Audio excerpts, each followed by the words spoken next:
पुण्यातील कार्यक्रमामध्ये भाषण करताना शरद पवारांना त्रास जाणवलाय। भाषण करताना पवारांना खोकल्याचा त्रास झाला।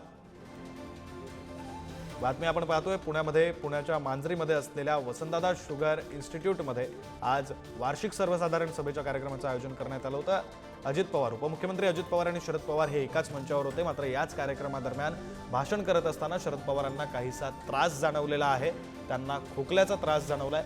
खरं तर या कार्यक्रमापूर्वी अजित पवार आणि शरद पवार यांची भेट सुद्धा झाली होती। त्यानंतर भाषण करताना शरद पवारांना काहीसा त्रास जाणवलाय। आपण पुढारी न्यूजवर दृश्य पाहतो।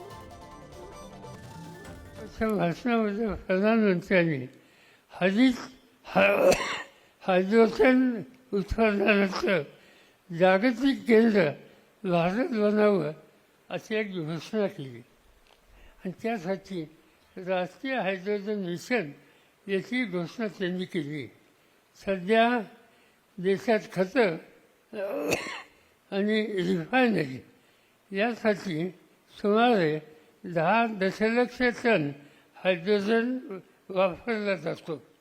भारत सरकारने 80% ग्रीन हायड्रोजनच्या उत्पादनावर लक्ष ठेवलं आहे। गॅसिफिकेशन तंत्रज्ञानाचा वापर करून वगैरे